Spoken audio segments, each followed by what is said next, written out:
अरे सुनो दोस्तों, क्या आपने कभी ऐसी रात का सामना किया है जो कभी खत्म ही ना हो, जहाँ हर मोड़ पर एक नया रहस्य हो। आज की कहानी कुछ ऐसी ही है। बस में सफर शुरू होता है। अदिति एक कॉलेज स्टूडेंट थी जो अकेले ट्रैवल कर रही थी। उसने दिल्ली से एक रात की बस पकड़ी। रात का अंधेरा बढ़ता गया और बस में ज्यादातर सीटें खाली थी। बस में एक लड़का और सफर कर रहा था जिसका नाम विक्रांत था। वो भी अकेले ट्रैवल कर रहा था। अदिति ने बात छेड़ी, थोड़ा हंसना बोलना शुरू कर दिया। दोनों दोस्त बन गए। तभी बस का कंडक्टर अजीब बर्ताव करने लगा। बस का कंडक्टर बार बार सामने एक पुराना नक्शा निकालता, किसी गांव का नाम बड़बड़ाने लगता। कुछ तो गड़बड़ है, अदिति ने सोचा। फिर एक जगह बस रुकी, लेकिन वहाँ कोई बस स्टॉप नहीं था। बस के बाहर घना कोहरा, ना लाइट थी ना आवाज। विक्रांत बोला, यह जगह रूट में नहीं थी, मुझे याद है। थोड़ी देर बाद अचानक बस रुक गई, एक पुराने गांव के पास। ना सिग्नल था, ना जीपीएस था, ना ही नेटवर्क था। कुछ यात्रियों ने डर के मारे उतरने से मना कर दिया, लेकिन अदिति और विक्रांत उतरने लगे गांव घूमने के लिए। गांव पूरा सुनसान था। घर बंद, दरवाजे बंद हुए और दीवारों पे लाल निशान जैसे खून के हों। एक घर के अंदर एक डायरी मिली। उसमें लिखा था, जो भी इस गांव में एक रात रुकेगा, सुबह तक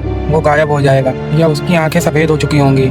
जब अदिति डायरी पढ़ रही थी तो विक्रांत गायब हो गया। वो उसे खोजते हुए जंगल की ओर जाने लगी। तभी एक झोपड़ी से आवाज आई, उसे मत देखो, वो इंसान नहीं है। अदिति भागी और सामने विक्रांत खड़ा था, लेकिन उसका चेहरा बदल चुका था। आंखें सफेद और जुबान में अजीब मंत्र। तभी पीछे से कोई कंडक्टर आया। उसने कहा, मैंने कहा तुझे मना किया था, मैं तुझे बचाने आया हूँ। ये विक्रांत नहीं है, ये उस गाँव का आत्मा है। कहानी खुली। विक्रांत एक बार 15 साल पहले इस गाँव में आया था और तब से यही अंधेरा बनकर रह गया जो यात्रियों को फंसाता है। अदिति ने कंडक्टर की मदद से उस आत्मा का सामना किया और मंत्र पढ़ा, और आखिरकार सब अंधेरा गायब हो गया। सुबह की पहली किरण के साथ अदिति वापस बस में बैठी। उसने मुड़कर देखा, गांव गायब हो चुका था। आखिर में उसने डायरी के आखिरी पन्ने पे लिखे, अगर कभी वो गांव तुम्हें बुलाए तो याद रखना, ये आखिरी मंजिल हो सकती है। तो दोस्तों, क्या आप किसी रात ऐसी बस का सामना करना चाहोगे?